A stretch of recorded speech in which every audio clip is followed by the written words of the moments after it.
El primer coloquio del Centro Virtual de Computación se congratula en presentar la mesa redonda de dónde venimos, dónde estamos y a dónde vamos en la computación en México. A continuación, una breve reseña sobre los participantes de esta mesa redonda. Dr. Jesús Savage Carmona. Es ingeniero en computación por parte de la Facultad de Ingeniería de la UNAM. Cuenta con estudios de maestría en Ingeniería Eléctrica realizados en la Facultad de Ingeniería de la UNAM. Obtuvo el grado de doctor en Ingeniería Eléctrica en la Universidad de Washington, Seattle, en 1995.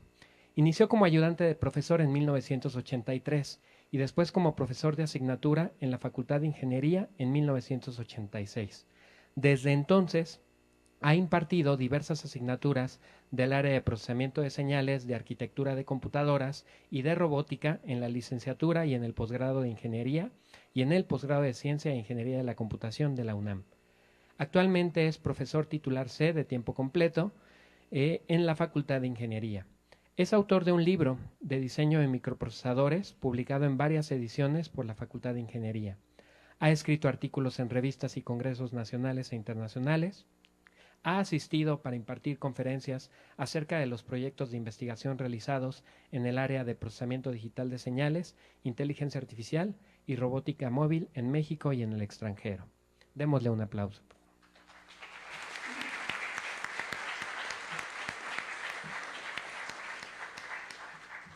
También contamos con la participación del doctor Ernesto Vibriesca Correa. Él trabaja en el Instituto de Investigaciones en Matemáticas Aplicadas y en Sistemas de la UNAM, tiene el nombramiento de investigador titular C, pertenece al Sistema Nacional de Investigadores en el nivel 3, trabaja en el área de reconocimiento de patrones y procesamiento de imágenes digitales. También recibámoslos con un aplauso, por favor.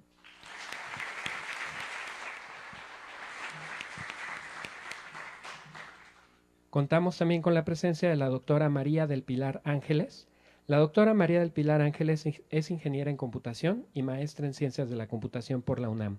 Obtuvo su doctorado en ciencias de la computación con especialidad en calidad de bases de datos heterogéneas por la Universidad Heriot-Watt del Reino Unido.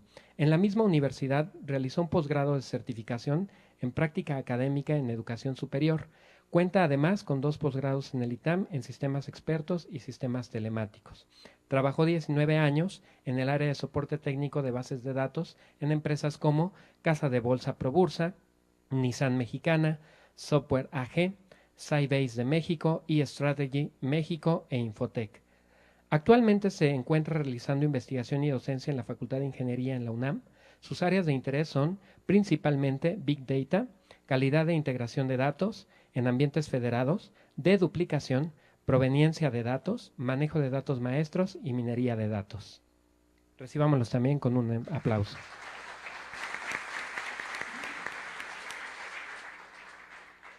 Por otra parte, contamos también con la presencia del doctor Carlos Artemio Coelho Coelho.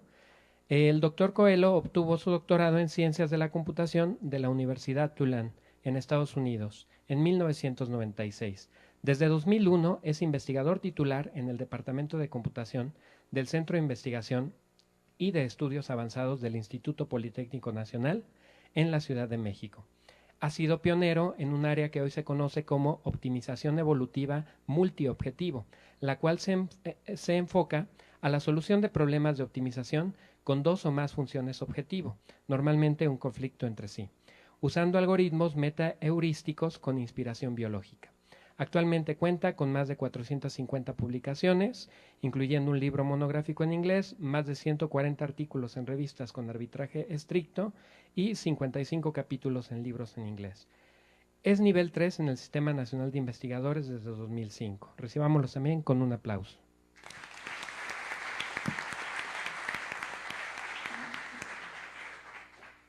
Para moderar esta mesa, contamos con la presencia del doctor Luis Alberto Pineda Cortés.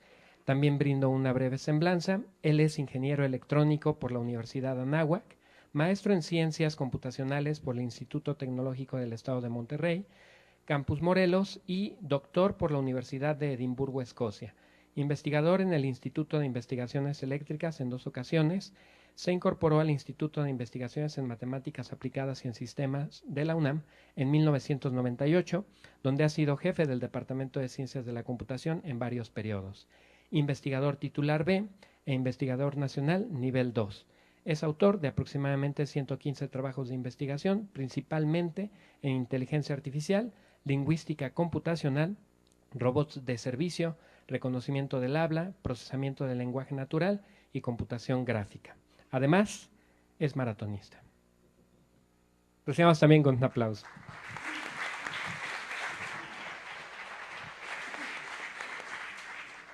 Los dejo con el doctor Alberto Pineda. Buenas tardes, gracias por su participación. Espero que tengamos un panel muy animado. Aquí, pues los colegas nos conocemos de tiempo, somos buenos amigos, pero también tenemos algunas perspectivas que no siempre coinciden plenamente, lo cual podría o podría no emerger en este panel. Creo que hay temas para debatir, creo que lo que se ha dicho en este evento nos da también material para abundar en algunos puntos que pueden ser interesantes para todos, pero dejamos la discusión para después y directamente entramos en materia. Entonces les doy la palabra primero al doctor Jesús Savage. Muchas gracias, Luis, muchas gracias por estar aquí. Quiero, me voy a parar para aplicar la presentación. Bueno, a ver, esta plática la di en la mañana, que tiene que ver con el uso de realidad virtual en la robótica. Entonces ya no va a ser tan concreto, voy más rápido.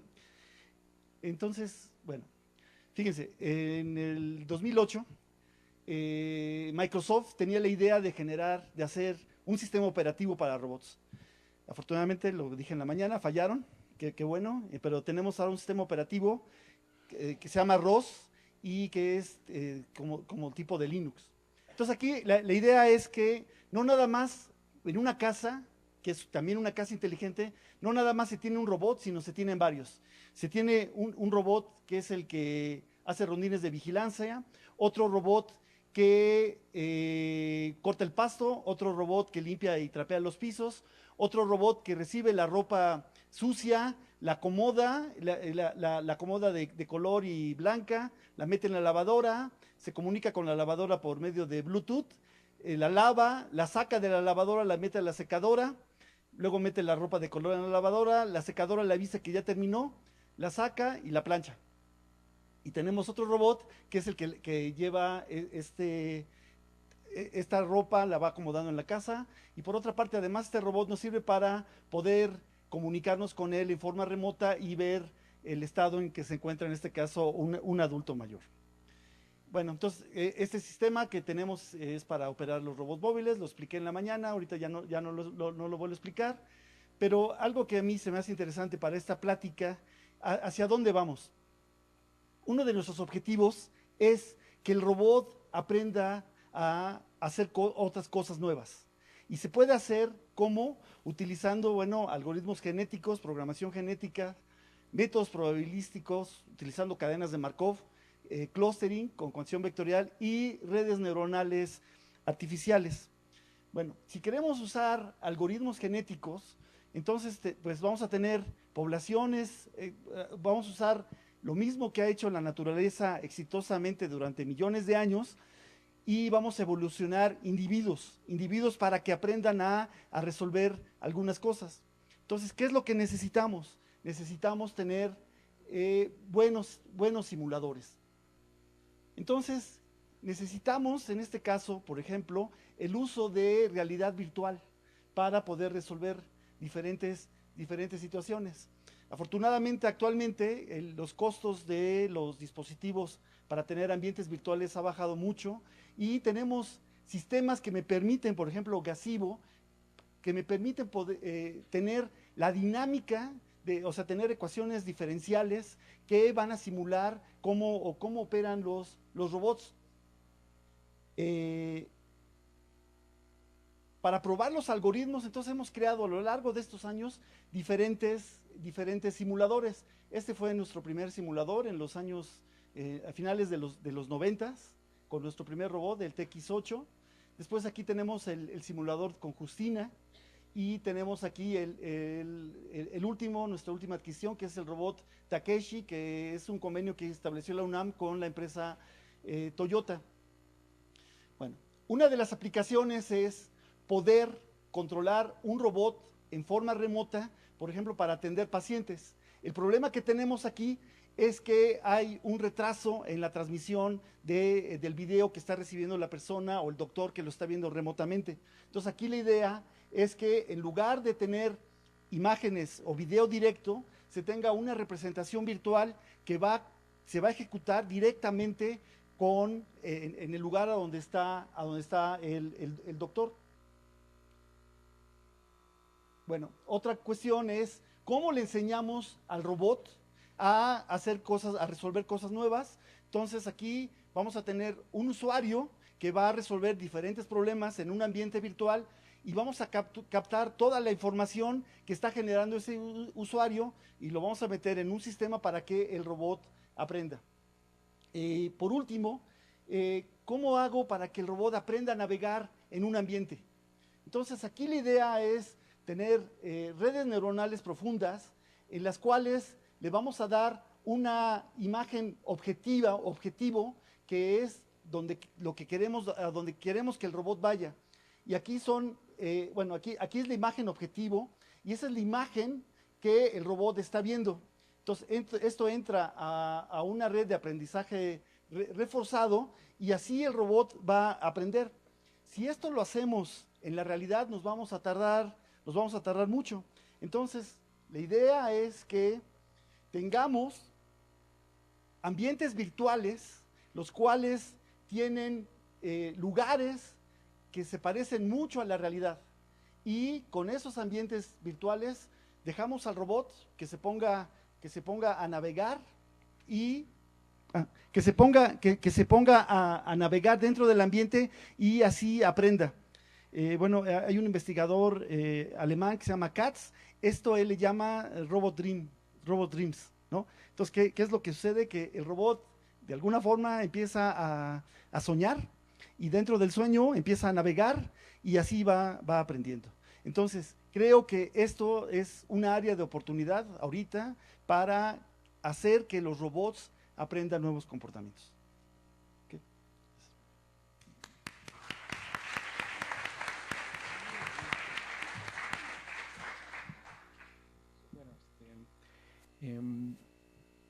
Como verán, vamos a tener diferentes perspectivas en este problema de dónde venimos, dónde estamos y a dónde vamos, que es el tema de esta mesa redonda. Aquí tuvimos una perspectiva técnica. Ahora vamos a ver qué nos dice el doctor Vibriesca al respecto. Bueno, muy buenas tardes. Bueno, yo les quiero hablar yo trabajo en el área de reconocimiento de patrones, que es una disciplina de las ciencias de la computación. Y qué mejor que hablar de lo que uno conoce, aunque sea poco. Yo traté de hacer un resumen desde el área de reconocimiento de patrones. Tendrá un poquito más de 40 años. Hay una revista, la más representativa, que se llama Pattern Recognition. Esa es la revista más representativa del área. Y entonces, yo tengo aquí en el instituto cerca de 30 años.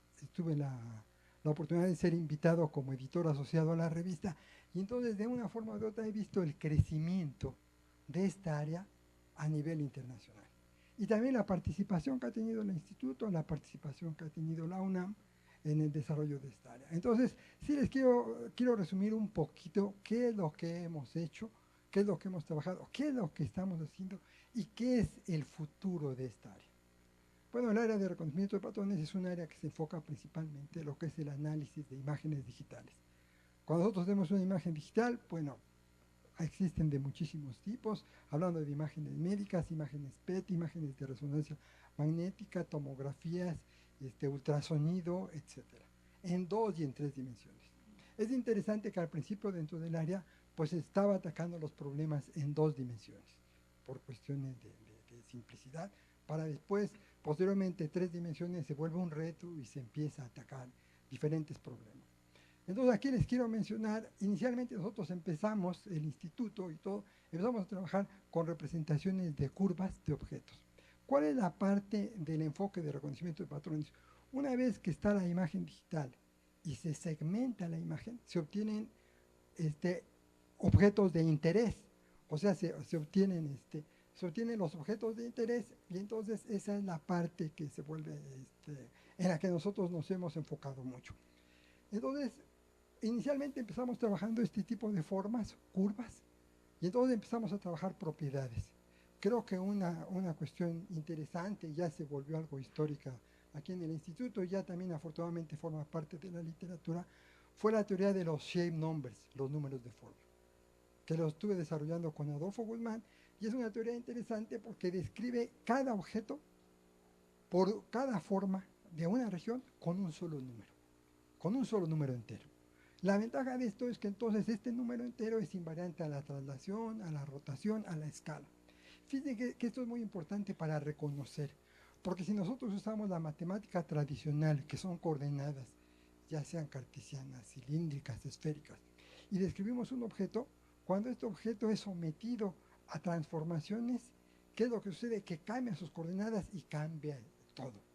Y entonces aquí la idea es que nosotros queremos identificar un tumor, queremos identificar un rostro, queremos identificar un objeto. Entonces nos hemos enfocado a hacer descriptores que sean invariantes a las transformaciones.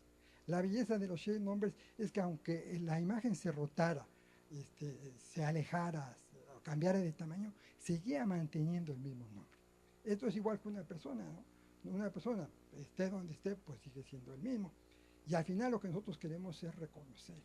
Entonces nos hemos enfocado a estos descriptores, y generalmente estos descriptores son nombres, son números.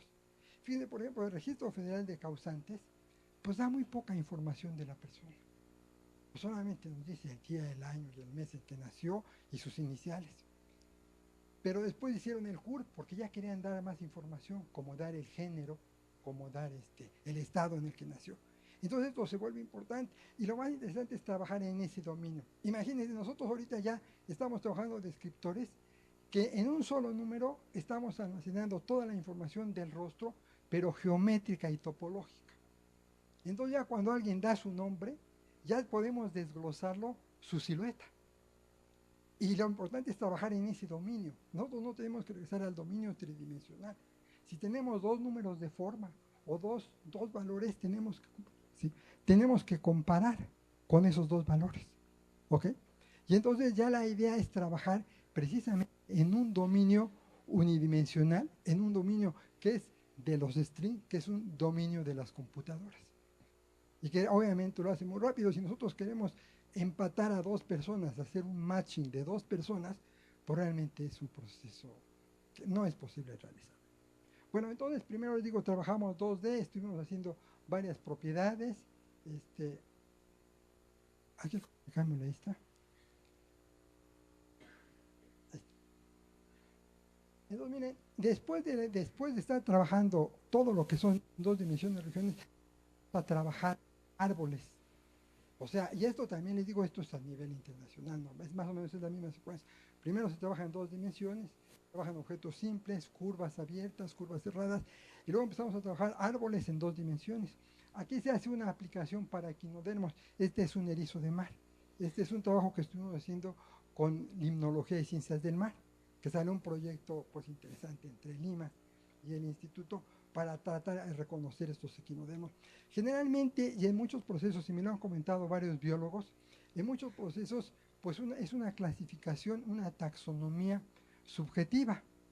O sea, ¿qué tanto tan tortuoso es? ¿Qué menos tortuoso es?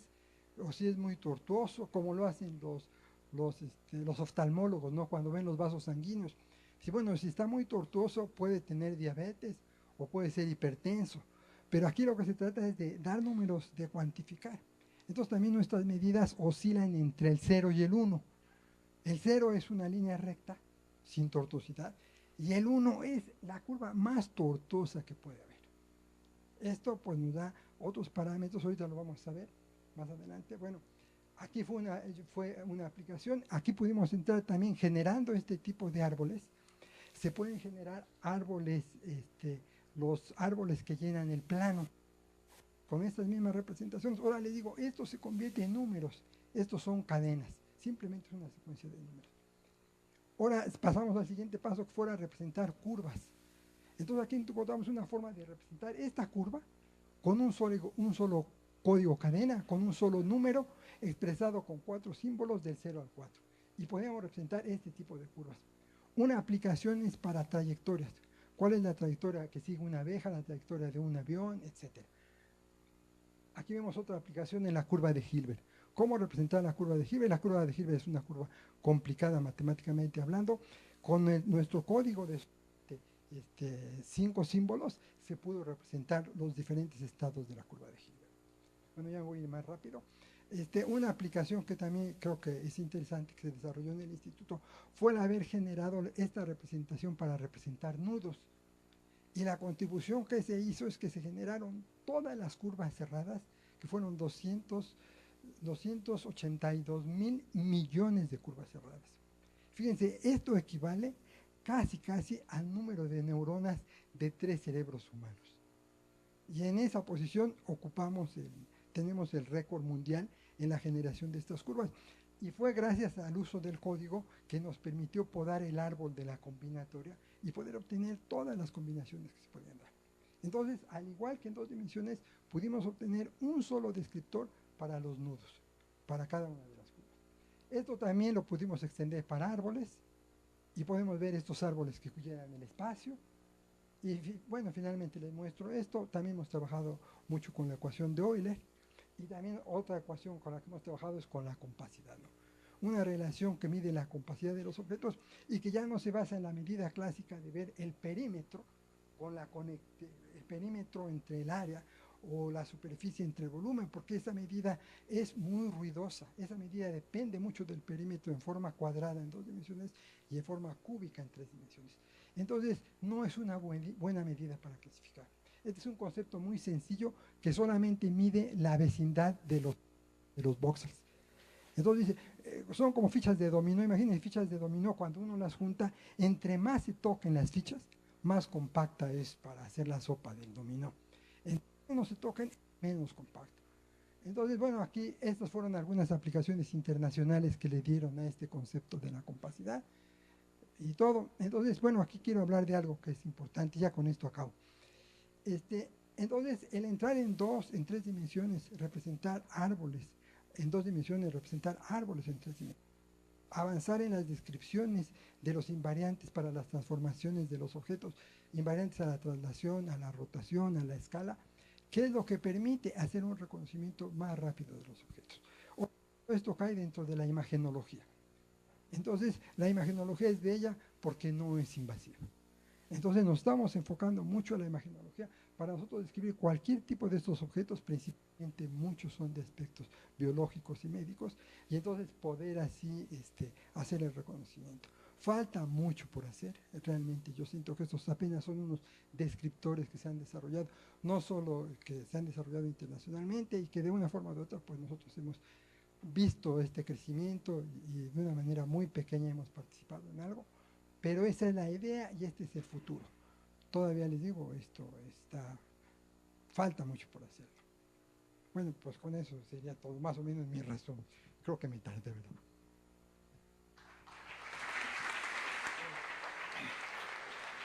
Bueno, pues muchas gracias, Ernesto. Una visión también desde el punto de vista de una investigación personal. Ahora pasamos a la doctora María Pilar Ángeles, por favor. Gracias. Tomo el control aquí de esto para poder ir checando. Como dijo el doctor Briviesca, muy sabiamente cada quien habla de lo que más sabe, ¿no? Entonces, lo que yo voy a comentar en esta ocasión van a ser, pues, la evolución, el de dónde venimos, en dónde estamos y hacia dónde vamos en el tema de forma muy general de los sistemas de información. A mí personalmente me tocaron los últimos 30 años, de eso sí puedo platicar un poquito más, pero bueno, voy a empezar con ciertos antecedentes. A ver nada más que esto cómo se maneja con este cambio. ¿Y dónde apunto con este? Muchas gracias. Bueno, entonces, ¿de dónde venimos? En 1958, ya se había comentado el día de ayer, pues fue para poder resolver problemas de astronomía, física, ingeniería química en la IBM 650. En ese momento se creó una base de datos para los antropólogos. En el 61 se hizo asesoría a Pemex, a Instituto Nacional de Investigaciones Forestales, Nacional Financiera, General Electric, y lo que se hacía eran proyectos académicos junto con el Instituto de Física, el Instituto de Geofísica. En el 65 es la primera computadora para apoyo administrativo, automatización de nóminas y contabilidad en una IBM 1440. En los 60 empiezan los sistemas de archivos, archivos BISAM, archivos ISAM, tal vez varios de ustedes no los llegaron a conocer, pero los archivos nativos de un sistema, bueno, de una computadora mainframe. A mí personalmente me tocó trabajar con una computadora mainframe en una base de datos jerárquica, con un procesador de transacciones SIX, ¿no? Y se tenía obviamente una red donde está el mainframe con su red de terminales tontas o sus TTYs. El procesador SIX era el que mandaba la simulación de lo que era la operación transaccional a lo largo de los diferentes pues, usos que se pudiera hacer, como la banca, la manufactura, las ventas al menudeo, y todo eso estaba pues en una ZOS, ¿no? Dentro de todo esto, ¿qué era lo que se tenía? Eran, les decía yo, archivos, que lo que se hacía eran leer a través de un programa COBOL o Fortran, y que estos mandaba la respuesta hacia la terminal TTY, ¿no? A la tonta. Este era el de abajo, ya no me acuerdo. Así. Después, en el 70 se propone el modelo relacional, que tuvo mucho auge, pero que pues ya tenemos que salir de él, hay muchas otras cosas. En el 79 viene la primera versión comercial de una base de datos relacional. En los 80 está la estandarización del protocolo TCP/IP, la automatización de la operación diaria, es una de las necesidades que marca lo que es el inicio de los sistemas de información. Las compañías lo que necesitaban era automatizar su operación diaria, la forma en la que se genera el negocio. Y eso se hace en los 80 gracias a que tenemos ya redes de computadoras, se implementa una arquitectura cliente-servidor, de hecho es la arquitectura en la cual se basan la mayoría de los manejadores de base de datos relacionales. Y bueno, en los 80 se hace esa automatización de operación diaria a través de base de datos relacionales en la arquitectura cliente-servidor. En los 90 surgen los sistemas de toma de decisiones. Las compañías ya tenían su operación diaria automatizada y empezaron a darse cuenta de que los datos eran un activo, que era información importante, y la segunda necesidad que surgió fue la de poder analizar esa información. Pero ¿qué pasa? Que como cada quien había hecho sus diferentes departamentos de sistemas o habían hecho ya diferentes aplicaciones para automatizar la manufactura, los recursos humanos, la logística, lo que sea, ya cada quien tenía, la misma compañía tenía diferentes sistemas de información transaccionales, pero hechos de formas diferentes, con software y hardware y manejadores de base de datos diferentes. Entonces, aquí el reto era cómo íbamos a integrar toda esa información, que unos estaban en un mainframe con un archivo VISA, en una S400, por ejemplo. En otro caso, había también una base de datos relacional de un proveedor, una base de datos relacional de otro proveedor, había archivos planos, había archivos Excel, lo que sea. Entonces, también tenemos, también tenemos información de sensores. En este punto, la mayoría de la información era información de tipo estructurada, de base de datos, ya sea relacionales, jerárquicas, de red, pero eran bases de datos estructuradas. Entonces, el problemita era nada más integrar lo que era la información de los sensores, que era pues la que era semiestructurada, con archivos planos y el manejador de base de datos. Eso se hacía un proceso de extracción, transformación y carga que dura un tiempo, ¿sí? Por lo general se hace en horas, en procesos batch, para poder cargar a lo que va a ser el repositorio de datos y después implementar un análisis. Derivado de ese análisis, bueno, viene lo que son los reportes, los cuadros de mando, que este tipo de sistemas pues está orientado más hacia los directivos, hacia los gerentes, no en el caso de los sistemas transaccionales, que son el antecedente, que son para la operación diaria, donde son todos los empleadores, todos los empleados. Entonces, en este caso, les decía yo, la mayoría de la información es estructurada. El proceso de extracción, transformación tarda, y el análisis no es en tiempo real, tarda algún rato. En En estos 90 también surge la primera base de datos columnar. A mí me tocó trabajar también con una base de datos columnar en donde yo trabajaba en una empresa proveedora, los vendedores iban y ofrecían su manejador de base de datos columnar, pero nadie sabía qué hacer con ello. Lo que yo he detectado siempre es que a veces la tecnología está, pero la industria no sabe cómo usarla. El vendedor tampoco sabe en qué sector o bajo qué condiciones o necesidades debe introducir esa tecnología. Y también hay un desfase entre lo que es la investigación, lo que es la tecnología cuando se genera y lo que es la industria cuando la capta. A ver, déjenme, ¿qué más? Posteriormente, esto va evolucionando hacia lo que es la inteligencia de negocios. Originalmente, en el slide anterior, eran análisis de información en donde lo que se hacía eran consultas complejas del SQL, ¿no? Pero lo que sucede después es que se empieza a orientar un poco más hacia lo que es el modelado de negocio. Se introduce, incorpora más la gente de negocio, modela su negocio y al modelarlo se da cuenta que hay problemas en el proceso. Determina unas claves o ciertos puntos a los cuales quiere llegar, ¿no? Es decir, determina ciertos objetivos. En tanto tiempo quiero tener el 10% más de clientes o quiero aumentar la venta de tal producto en tal región, etcétera. Y entonces lo que surge la inteligencia de negocios a partir de dos cosas. De ese OLAP evoluciona hacia la inteligencia de negocios gracias, por un lado, a la estadística, en donde se enfoca en el presente y el pasado. En el caso anterior era un análisis descriptivo en donde nada más podíamos sacar lo que había sucedido, lo que estaba en la base de datos. En el caso de la inteligencia de negocios se ve lo que es el presente y el pasado para un análisis estratégico. Para ese tiempo, en los 2000, existe una explosión de información de lo que es con el Facebook, el MySpace, LinkedIn. La mayoría de la información ya en este punto ya no es estructurada, entonces las necesidades empiezan a cambiar. En el 2003 surge lo que es el Google File System, en el 2004 surge lo que es el MapReduce con el procesamiento simplificado en clusters. Entonces, en ese punto estamos en los 2000. Posteriormente, en los 2010, empiezan los datos estructurados y no estructurados. Desde el OLAP la gente se da cuenta que cuando hace la extracción y transformación se encuentra con inconsistencias, que los datos están sucios, están incompletos, están desactualizados. Entonces, por eso es que el proceso de extracción, transformación y carga tarda tanto. El mismo problema lo seguimos teniendo aquí, nada más que ahora le llamamos en la parte de preprocesamiento, que es más la ingeniería de datos que la ciencia de datos, es otra vez la misma problemática, extraer la información que tenemos de diferentes fuentes, ¿sí? Poder muestrear, hacer una limpieza, una transformación, preparar los datos para aplicarle un modelo, ¿no? Para poder generar un modelo, detectar los patrones y entonces evaluar ese modelo. Y ahora en este caso la ciencia de datos se enfoca más hacia lo que es el futuro. Ya no antes veíamos lo que había sucedido, después podíamos ver lo que es el presente y ahora queremos ver lo que es el futuro. ¿A través de qué? Pues de lo que es la minería de datos, del aprendizaje de máquina, de varias disciplinas que se han juntado para poder hacer un análisis mucho más complejo. Y si se fijan, las necesidades han estado cambiando. Por un lado, antes era necesidad de analizar datos estructurados. Ahora, después de que tenemos ya grandes cantidades de información, lo que tenemos es que son datos estructurados, semiestructurados y no estructurados. Entonces, ahí cambió una parte, el tipo de dato es más complejo. Segundo parte, antes el análisis no era en tiempo real, ahora lo queremos lo más rápido posible o en tiempo real, esa es la segunda variable. Y la otra es el tipo del análisis. Antes veíamos lo que era el pasado, luego después el presente, y entonces hemos ido hacia lo que es el futuro, lo que es la predicción y la prescripción.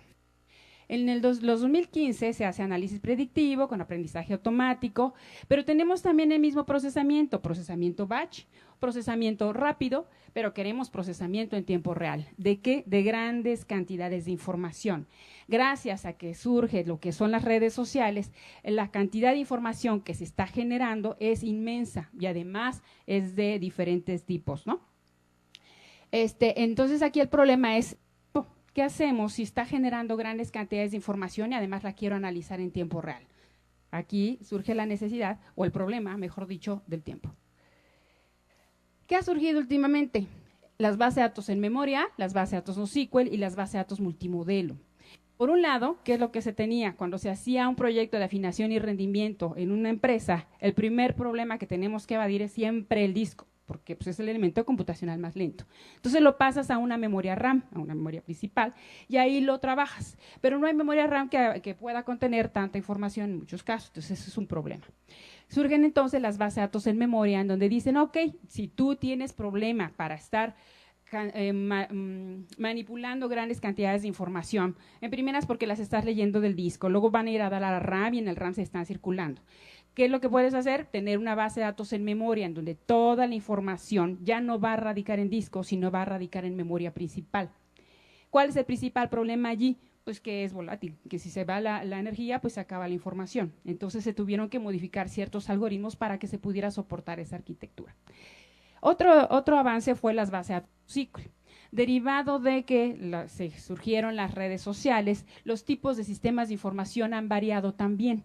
Ahora, por ejemplo, en una red social no nos importa que en el momento que nosotros mandamos un meme, en ese mismo instante, ¿no?, todo mundo, todos mis amigos sepan que yo ya hice el post de ese meme, ¿no? No me importa, eventualmente alguien lo verá y si lo ve bien, si no, también no pasa nada.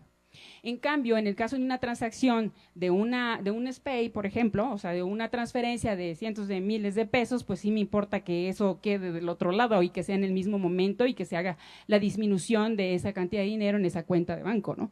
Entonces son diferentes condiciones de sistemas de información que lo que van haciendo es que en este caso de los NoSQL, lo que tenemos es que no vamos a poder garantizar lo que es la consistencia y la integridad de la información, porque la naturaleza de los sistemas de información, en algunos casos, no lo necesita.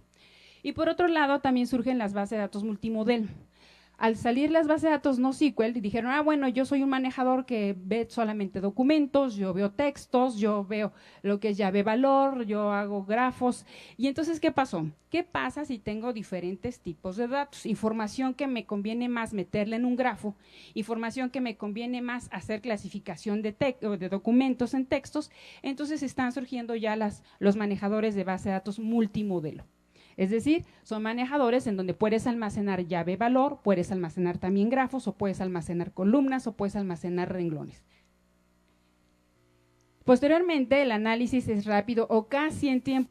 Surge obviamente lo que es la problemática del Big Data, que es poder analizar grandes cantidades de información en tiempo rápido, no tiempo real necesariamente, y de cualquier tipo de dato. Entonces, ¿qué pasó? Antes teníamos sistemas de archivos, luego surgieron las bases de datos que eran datos estructurados, y con el Big Data estamos regresando a los sistemas de archivos. ¿Vamos bien? ¿Estamos evolucionando o estamos regresando? Esa es una reflexión que les dejo y que tal vez pongo en la mesa para que podamos discutir. Entonces, el análisis rápido, casi en tiempo real, mejor dicho, se puede hacer con lo que es el marco de trabajo de Hadoop como una opción. ¿Qué tenemos? Tenemos un clúster de computadoras en donde vamos a poder tener procesamiento distribuido y paralelo de grandes cantidades de información. ¿Qué es lo que sucede aquí? Que otra vez se tiene que sacar la información de diferentes lugares y hacer una etapa de extracción, transformación y carga hacia un sistema de archivos planos, y otra vez lleva tiempo.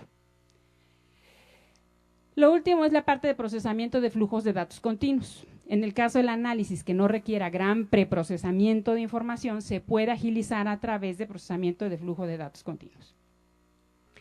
¿Hacia dónde vamos? En mayo de este año, Intel anunció un DIMM que se llama TAN, DC Persistent Memory DIMM, que lo que hace es que es una memoria persistente, es memoria principal que no desaparece o que no es volátil cuando se va la energía eléctrica. ¿Qué significa? Que las bases de datos en memoria van a poder superar justamente su principal problema. Vamos a poder hacer todo el procesamiento en memoria principal, sin miedo a que se pierda esa información. Ahora, por ejemplo, hay arranques de base de datos más rápidos. Ustedes cuando arrancan su computadora, ¿cuánto se tarda? Y es solamente el sistema operativo. En base de datos que son del orden de 6 terabytes, por lo general tarda 50 minutos en arrancar. Con una memoria de este tipo tarda alrededor de 4 minutos. El consumo de energía, pues es grande. Sí sube el consumo de energía en un centro de datos usando este tipo de tecnología. Sin embargo, el obtener 32 veces la capacidad de memoria a cambio de un aumento de 3 veces en el consumo de energía es una buena mejora. ¿Hacia dónde vamos? Bueno, pues la idea es integrar cualquier tipo de dato para poder tener procesamiento en línea, procesamiento batch, procesamiento en tiempo real de grandes cantidades de información.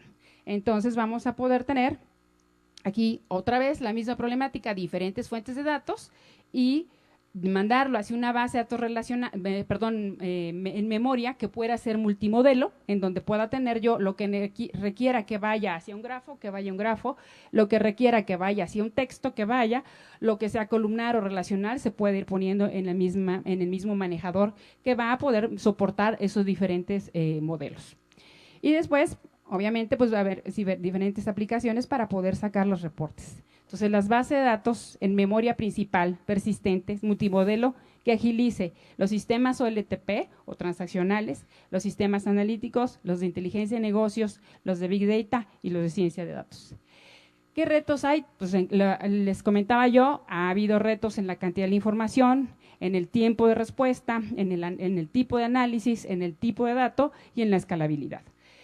También hay otros que pongo aquí en la mesa, computadoras cuánticas, la arquitectura von Neumann, los paradigmas de programación. Hay muchas otras cosas sobre las cuales podemos también platicar que son parte de lo que es nuestro futuro y nuestros retos como computólogos. Muchas gracias.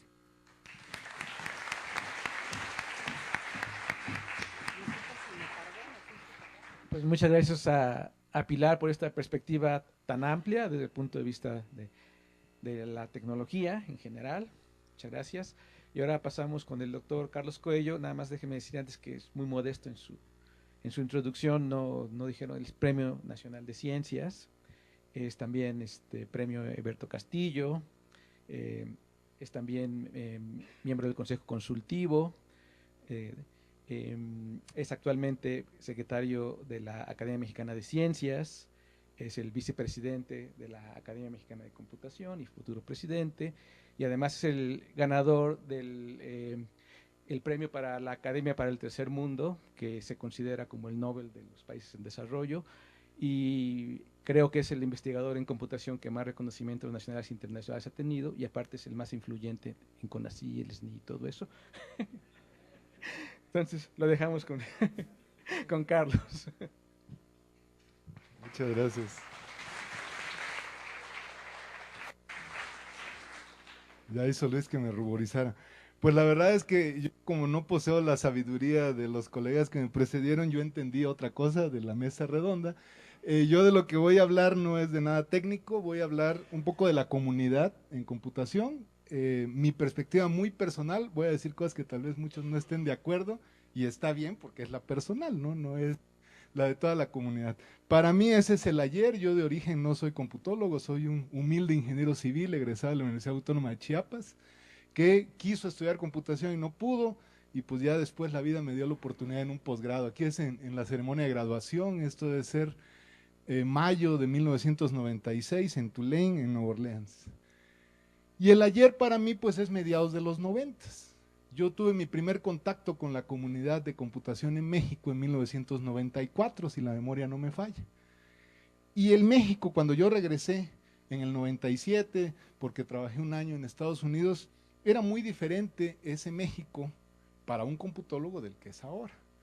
Por ejemplo, era muy fácil conseguir empleo, no sé si yo tuve suerte, pero al menos para mí fue muy fácil conseguir empleo, porque vine a Limas, el doctor O'Reilly me ofreció empleo, fui al SIC, el doctor Guzmán Arenas me ofreció empleo, fui al Cinvestav, que yo no sabía ni siquiera qué era, lo encontré casi por error, y también ahí me ofrecieron empleo.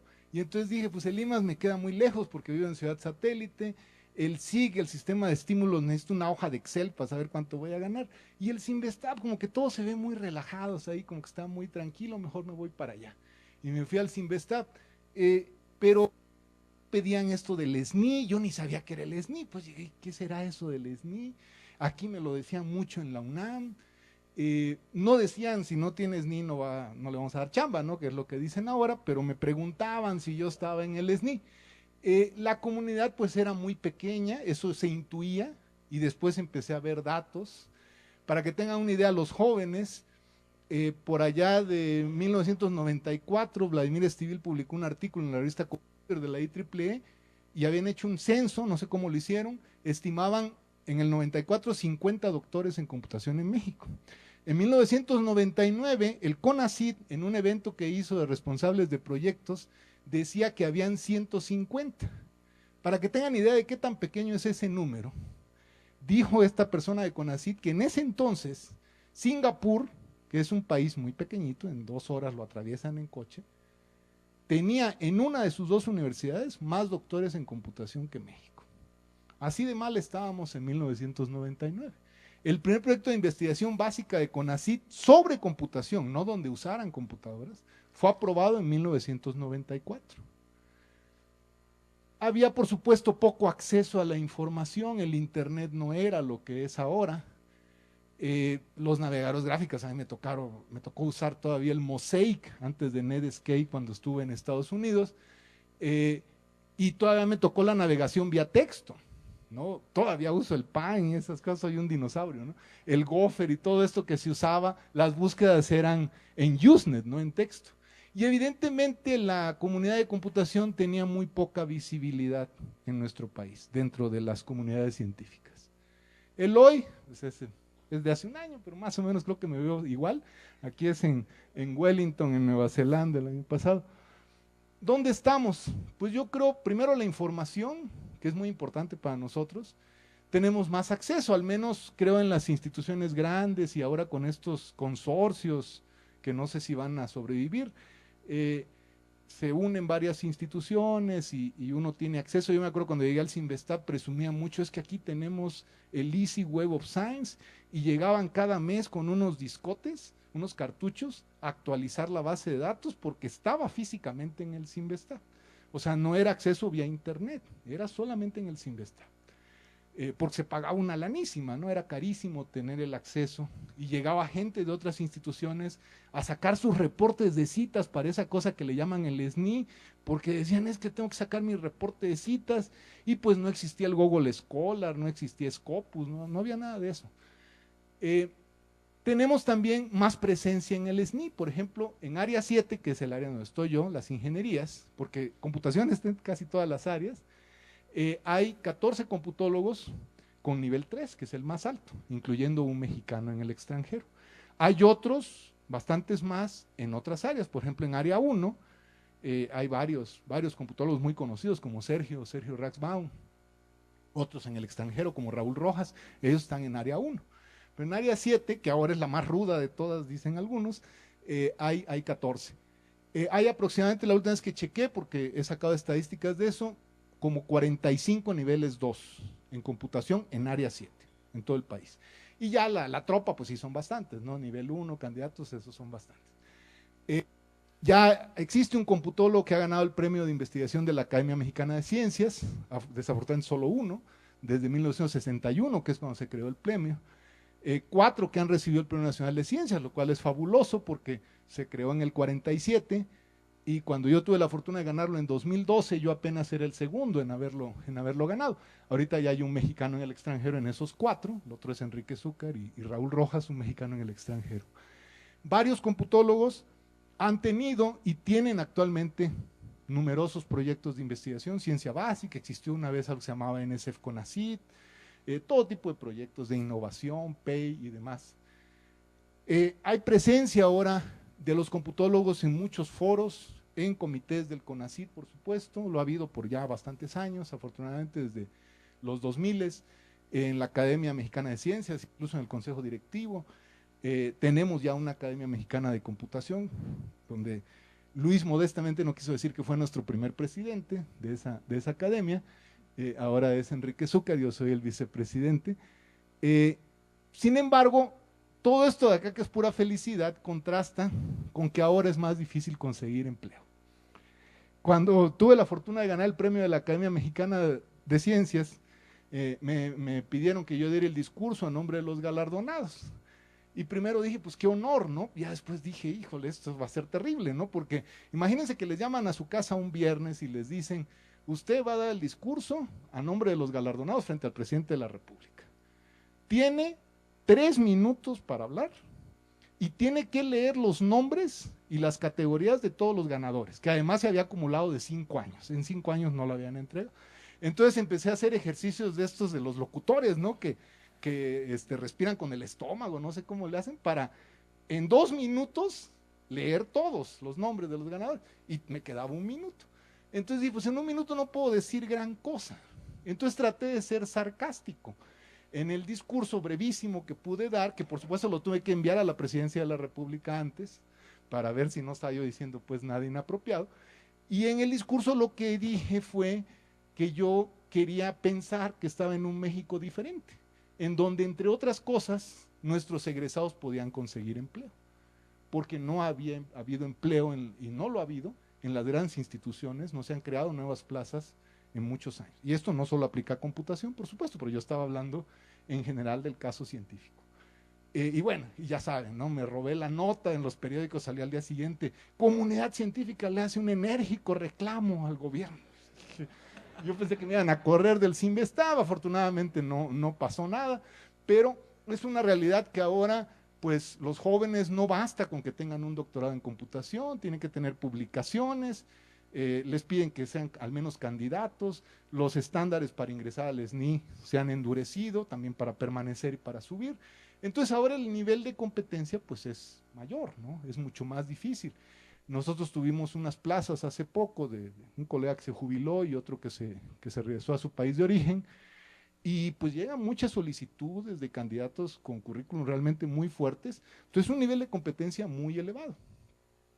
Actualmente, esto no sé si sea general, pero sí lo he visto en más de un posgrado, tenemos una crisis, al menos en Cinvestav, sé que el INAOE también está así, de que se nos ha caído la matrícula de maestría, incluso en el SNI, que he tenido el infortunio de ser miembro de la dictaminadora 2 veces y presidente también 2 veces, hace un año discutíamos este problema porque en otras áreas se quejaban de lo mismo, y dicen algunos que piensan que se debe a que existen ya demasiados posgrados, y entonces muchos estudiantes, como en todos reciben el mismo monto de beca, prefieren a veces irse a un posgrado en su lugar de origen. Por ejemplo, nosotros recibíamos antes mucho de Puebla, pues que venirse a la Ciudad de México, donde les resulta más caro vivir, y que además, pues ya saben, se ponen unos sus moños, que un examen de admisión, y que entrevista propedéutico, y tráeme la fe de bautismo, y hay posgrados donde llegan, se anotan, y al otro día ya están tomando clases, ¿no? Entonces, pues está como más fácil, ¿no? ¿Para qué me voy al complicado si tengo la opción trivial? ¿A dónde vamos? No lo sé, nada más les voy a poner a dónde me gustaría que fuéramos. No, pues yo cómo voy a saber eso, ¿no? Me gustaría que hubiera mayor cohesión de nosotros como comunidad, y la idea de haber creado la academia iba mucho en ese sentido. Hemos sido una comunidad, si yo les platicara mis experiencias de los 90s, éramos 5 monos y peleados todos, ¿no? O sea, una cosa terrible, una falta de cohesión, no sé, algunos dicen que es envidia, no sé qué sea, pero somos muy autodestructivos. Existen comunidades tan o más pequeñas que nosotros que están totalmente cohesionados, pero nosotros no, nunca lo hemos estado. Ahora estamos un poco más que antes, pero eso no quiere decir que estemos bien cohesionados, ¿no? Nos cuesta pensar como una inteligencia colectiva. Creo que hay muchos problemas de origen. A mí me tocó en el 94 ir al primer congreso que asistí en México, y un cuate que me dijo, que le pregunté algo de un trabajo que presentó, y me dijo, sí, tengo el artículo, pero no te lo puedo dar. Y yo me imaginaba que lo tenía así en una bóveda de seguridad, ¿no? Con 3 candados. O sea, hasta para compartir la información éramos egoístas en 1994. Entonces yo decía, yo creo que no voy a regresar a México, porque esto va a estar terrible, ¿no? Si me regreso a México. Afortunadamente, pues eso ha cambiado. Me gustaría que tuviéramos mayor visibilidad, pero aquí viene un problema que con Luis lo hemos discutido. Yo a lo mejor soy una singularidad en el sistema, pero a mí me gusta verme como un científico. Cuando me preguntan, ¿usted a qué se dedica?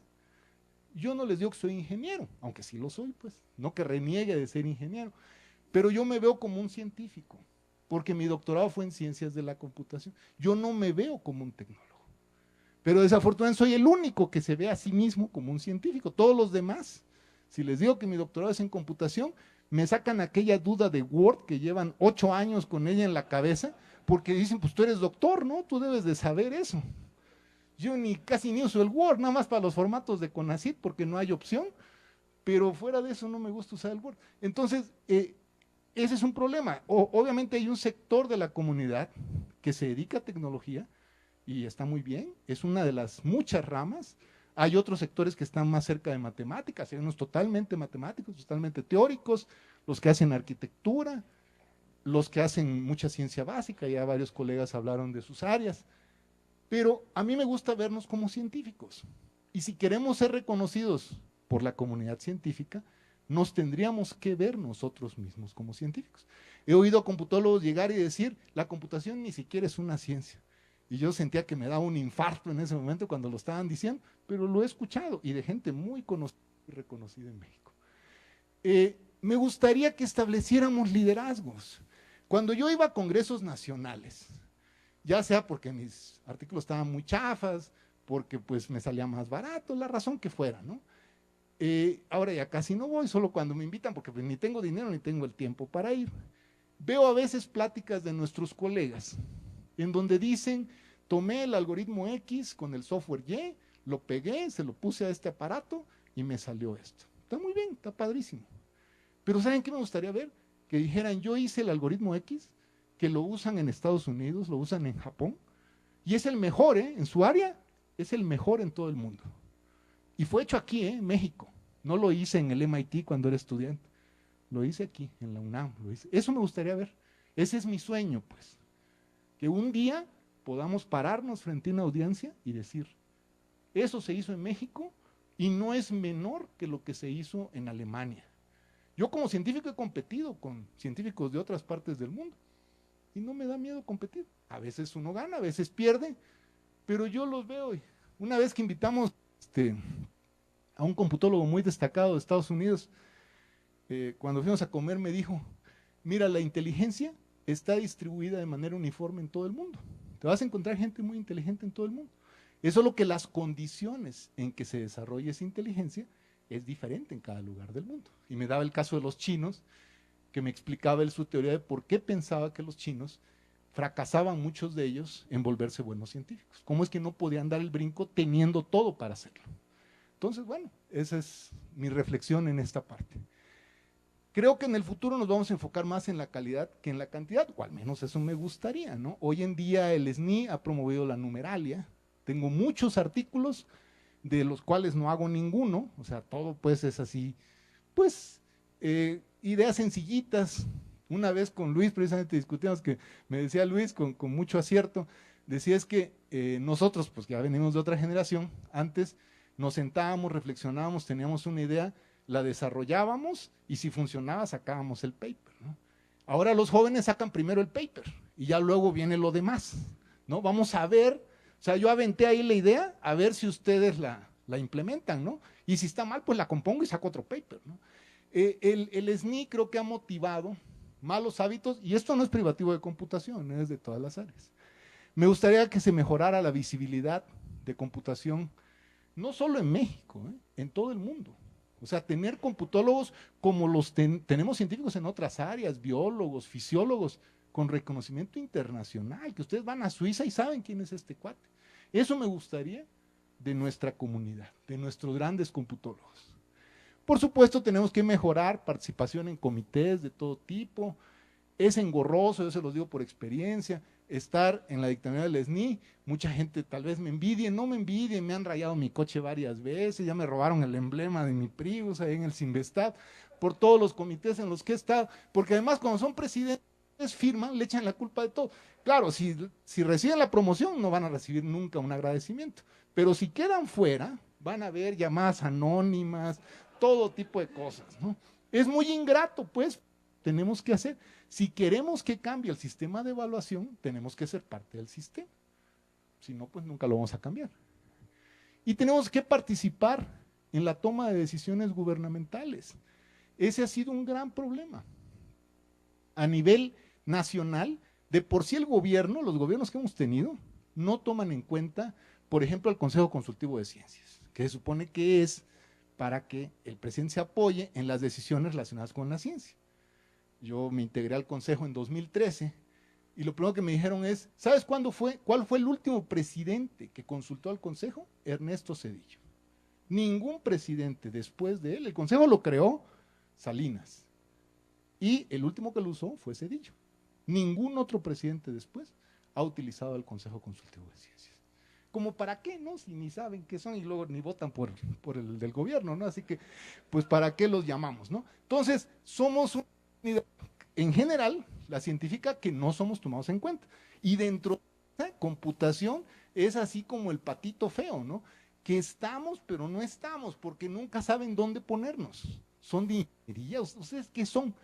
Yo algún día platico mi historia del premio de la academia. El mayor problema que tuve fue encontrar la categoría en la que me debía inscribir. Porque me metí en ingeniería y me dijeron, no, no, ingeniería son los que hacen patentes. Tú no haces patentes. Pues, bueno, güey, exactas. No, no, no, exactas es física, química y matemáticas. Joder, pues, sociales no puede ser, ¿no? O sea, ¿dónde me meteré? Entonces, imagínense, participé 3 veces porque en el premio de la academia hay límite de edad. Entonces, el primer año fue ingeniería, me batearon. El segundo, exactas, me batearon. Entonces, lo que hice el tercer año, mandé 2 expedientes. Y dije, ahí va ingeniería y ahí va exactas. Y les digo, yo no estoy peleando que quiero ganar.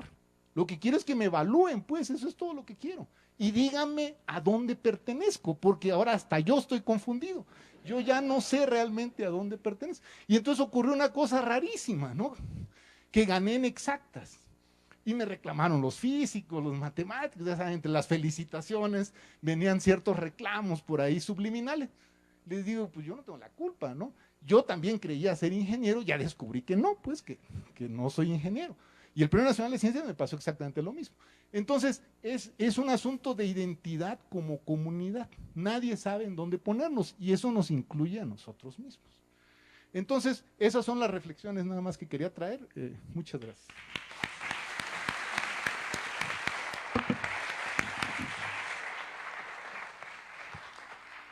Pues muchas gracias, Carlos, por esta amplia y divertida exposición.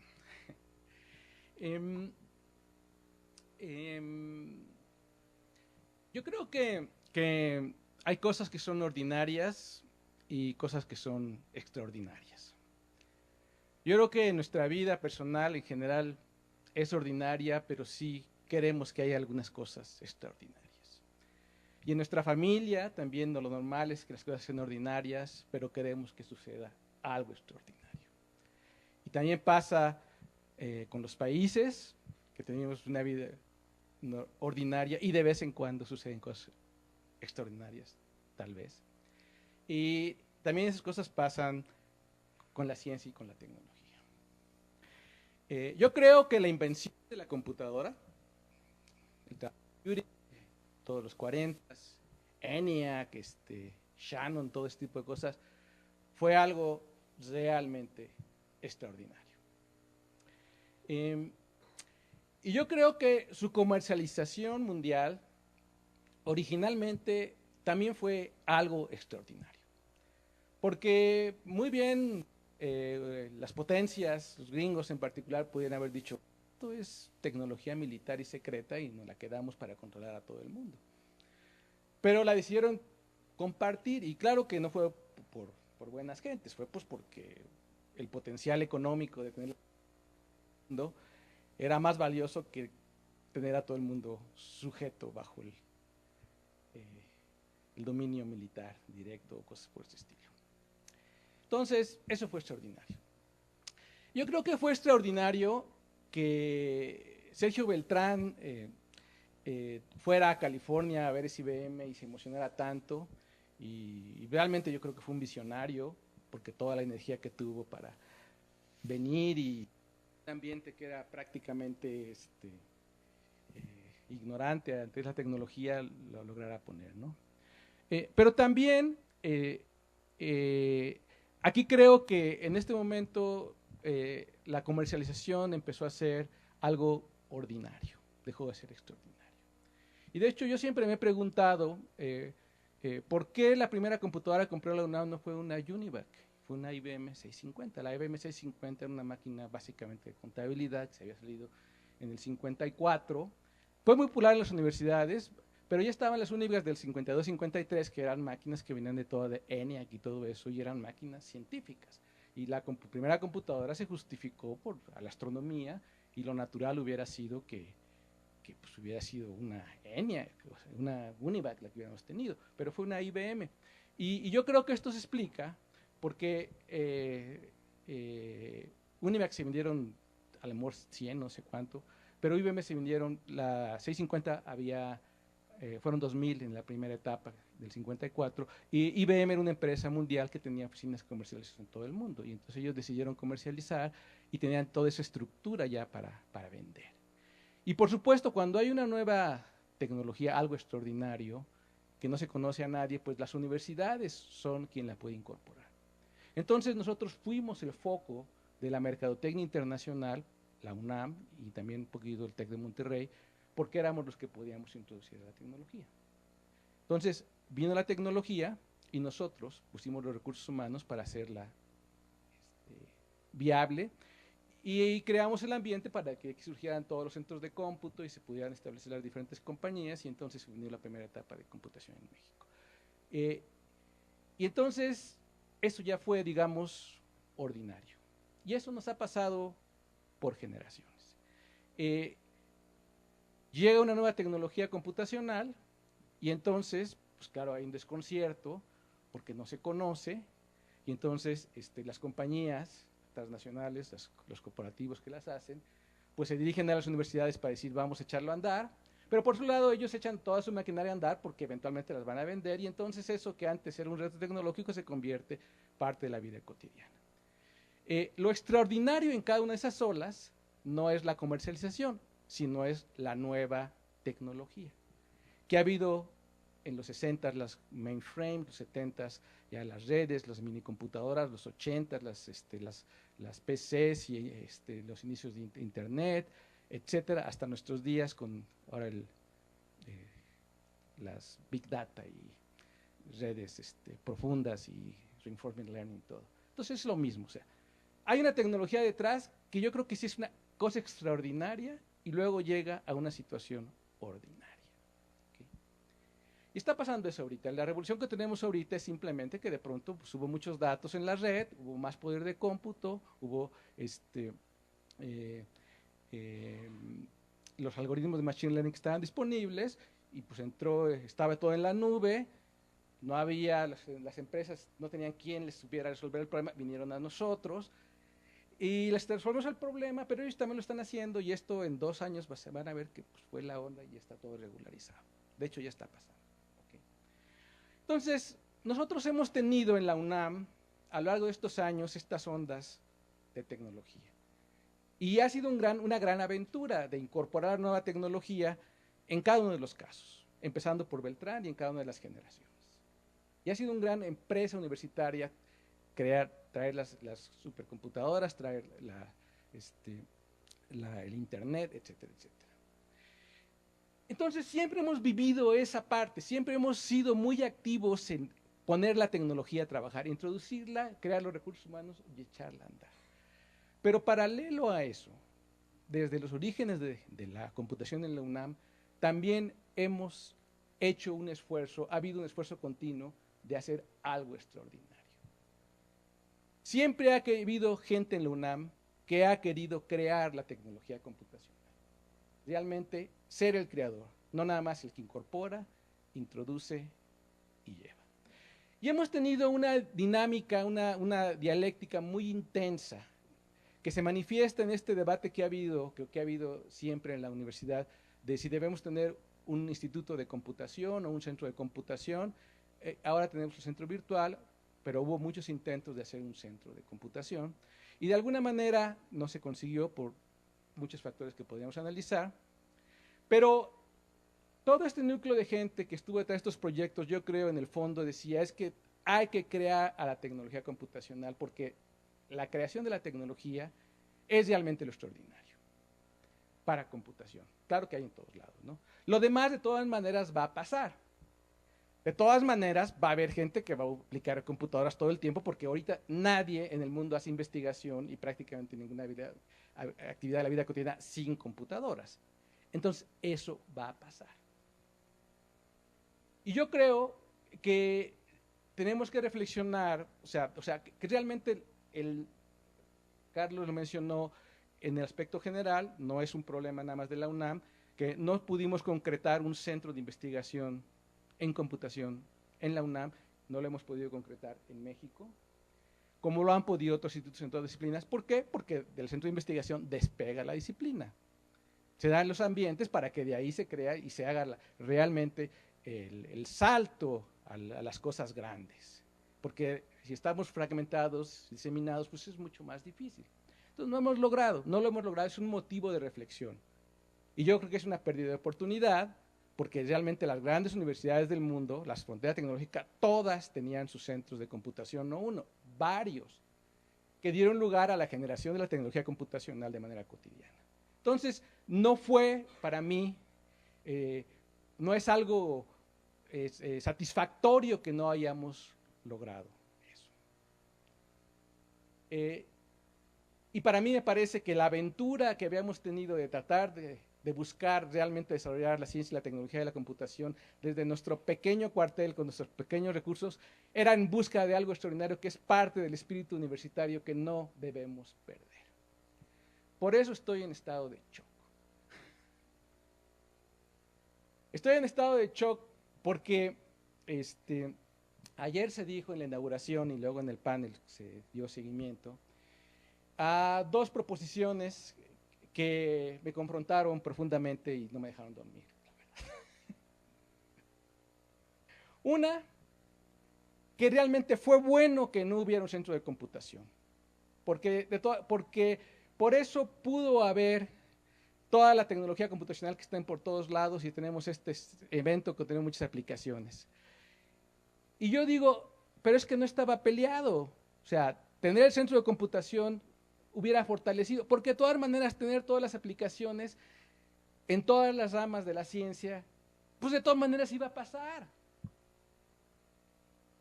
De todas maneras va a pasar. O sea, no hicimos nada al respecto, eso fue la dinámica de la comercialización y la asimilación de la tecnología. Entonces no hay mérito en que se haya desarrollado el uso de la computadora porque nosotros no lo dirigimos desde el punto de vista de la creatividad, sino simplemente fue el resultado de la dinámica de toda la tecnología en que estuvimos insertos. O sea, si la UNAM o las universidades no hicieran Big Data y redes convolucionales, porque nos encontramos otra cosa, la industria lo iba a hacer de todas maneras, iba a tardar un poquito más, pero iba a pasar. ¿Ok? Entonces esa proposición me conflictó profundamente. Y la segunda fue que en el futuro ya no importa la generación de conocimiento computacional, sino hacer aplicaciones. No quería creer a mis oídos, pero chequé el boletín que salió ayer de la UNAM y sí se dijo tal cual, ahí está. Y yo creo, o sea, que no es excluyente, o sea, yo creo que tenemos que seguir haciendo aplicaciones en todos los ámbitos y aprovechando la tecnología al máximo, pero no tenemos por qué renunciar a la creación del conocimiento computacional.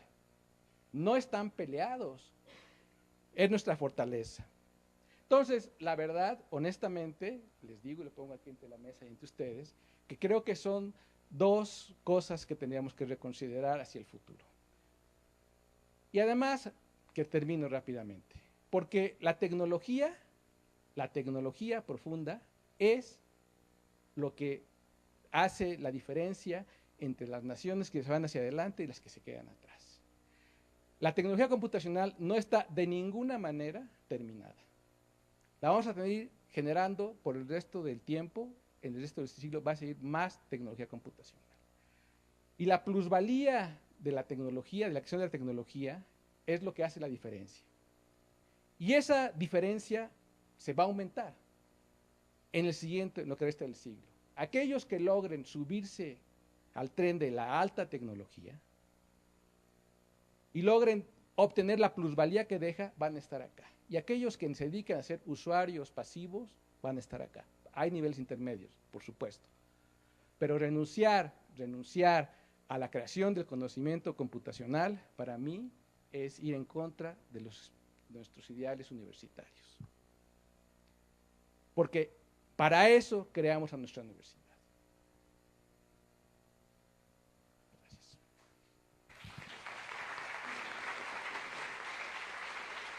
Entonces, procedemos ahora a brevemente un comentario de los panelistas y abrimos el foro al público. Si alguien quiere tomar la palabra en este momento.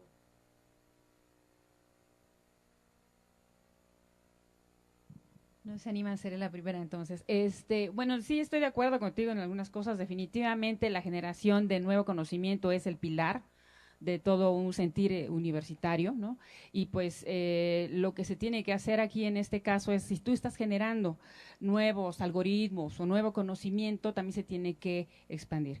Pero a veces considero que uno de los problemas básicos es nuestro sistema educativo que tenemos. Cuando tú estudias en un lugar y vas a estudiar a otro y puedes comparar las diferencias que existen entre las visiones o perspectivas que se tienen para poder adquirir y aplicar y ser crítico, etcétera, es muy diferente a como estamos acostumbrados. Es un poquito la parte que tú comentabas con lo de China. ¿A qué se refiere? Nuestro sistema educativo básico es muy malo. Yo tengo, por ejemplo, una amiga que estudió filosofía y ella está dando clases en una preparatoria y les enseña a los chicos a leer. No les puede dar filosofía porque no saben leer un párrafo completo correctamente. Entonces tenemos un problema muy, muy grave en ese sentido. Y si no podemos nosotros ni siquiera alcanzar el primer nivel, que es identificar o conocer, menos vamos a poder alcanzar todo el ciclo, que es comprender, generarte un criterio y proponer cosas nuevas. Yo creo que ahí es donde está también el problema. Bueno, yo brevemente dos cosas. Creo que sí, evidentemente hay un problema en la formación, aunque no estoy totalmente de acuerdo que ese es el origen.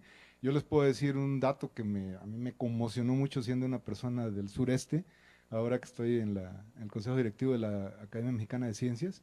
Nos mostraron estadísticas de los ganadores de medallas en física, biología, matemáticas, todas las olimpiadas donde participan la academia. Y el estado que ha aportado más ganadores es Oaxaca, créanlo o no, con la CENTE y todo lo que ven en las noticias, ese es el estado que ha aportado más medallistas en la historia de nuestro país.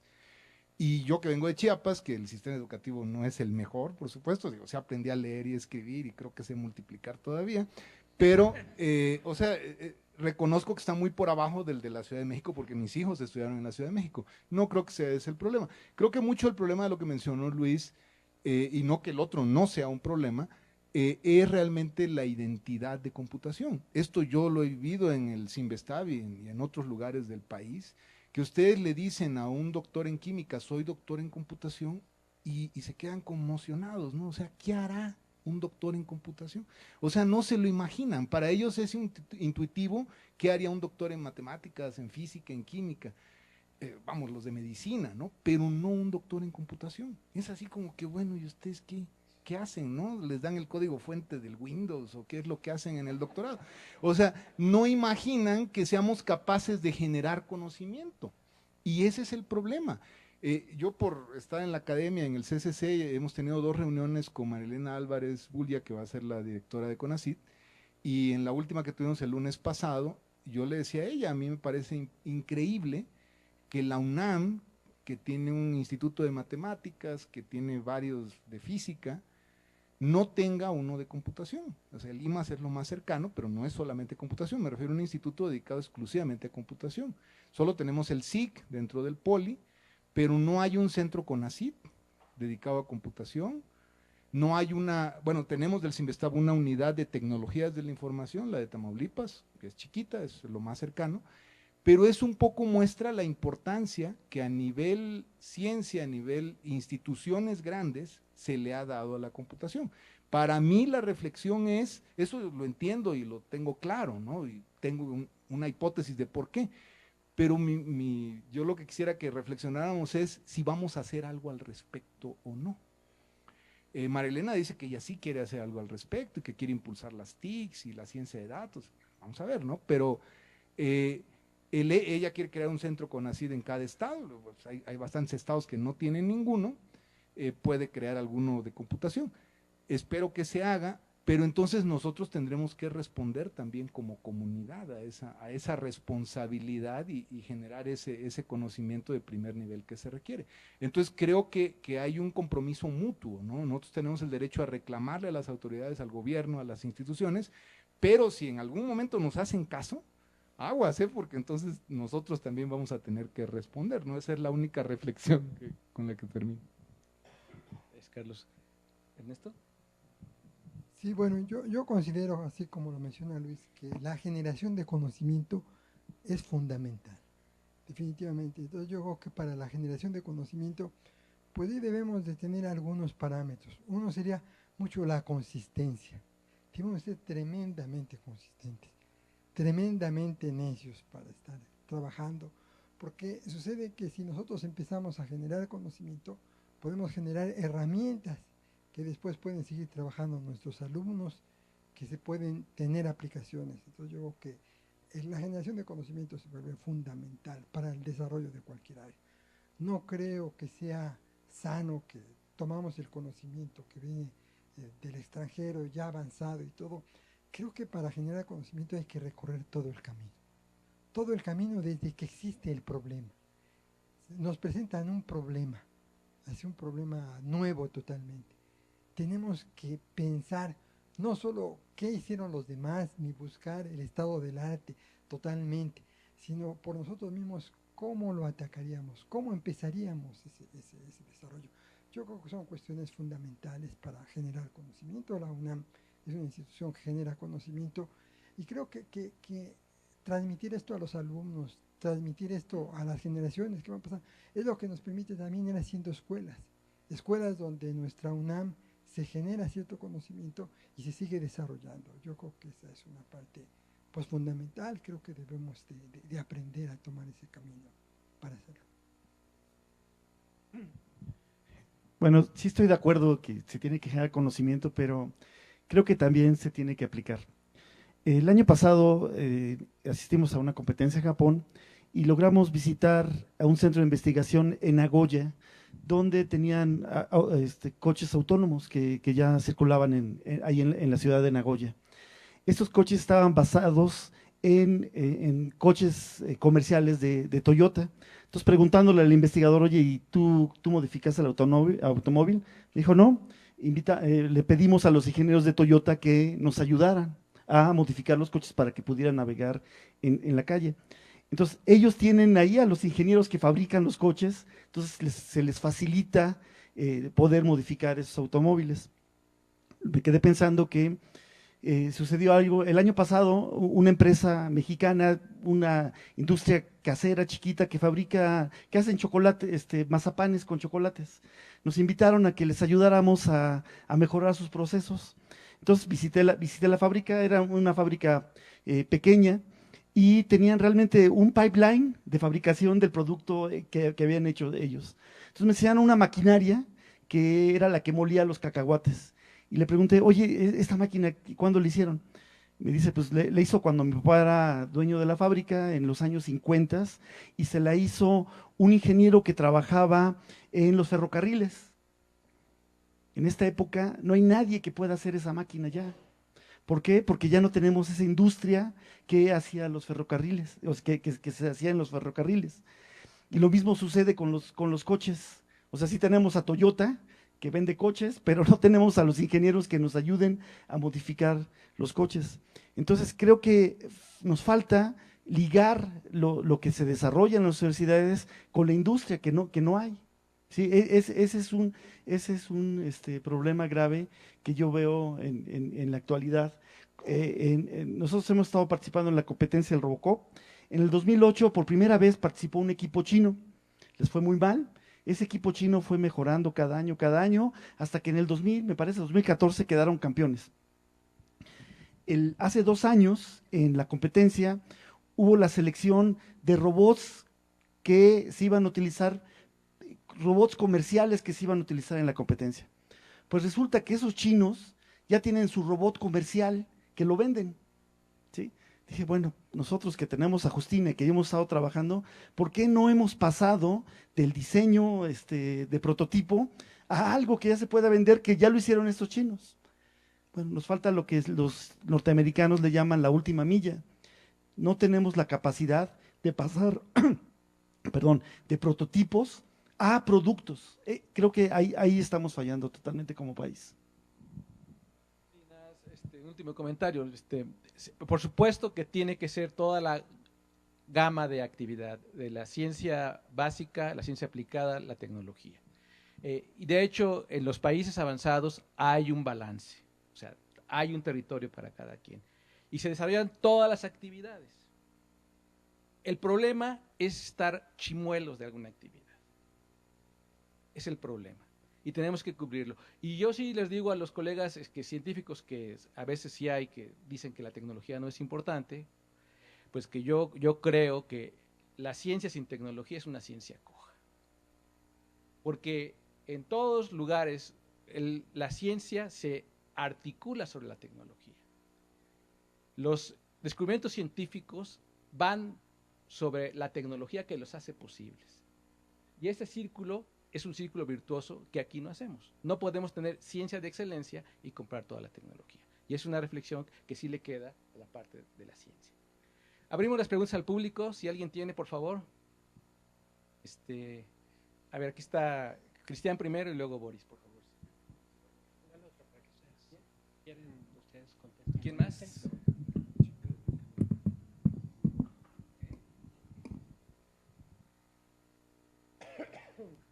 Sí, bueno, pues la discusión ha sido muy interesante, con muchas perspectivas. Yo retomaría un poco lo que dije ayer. El problema no somos tanto nosotros, el problema es el modelo económico en el cual está inserto México desde, pues casi desde la colonia. Mientras no veamos eso, nos vamos a echar la culpa a nosotros de otras cosas que no vienen al caso. O sea, es el modelo de la dependencia de la CEPAL de los años 50 evolucionado, porque ahorita ya hay más cosas. La industria se ha enriquecido, etcétera, etcétera. Pero sí, seguimos siendo un país subsidiario de las economías principales. Ese es el problema.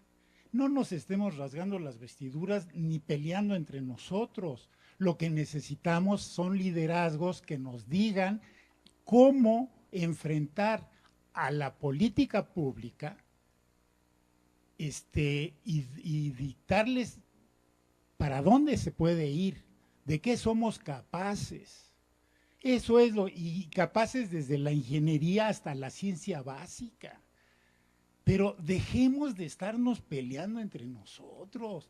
Tenemos problemas muchísimo más grandes que ¿qué pasó? Pues no me dieron mi proyecto y tal, y los del SNISO no sé qué. No, hombre, por favor.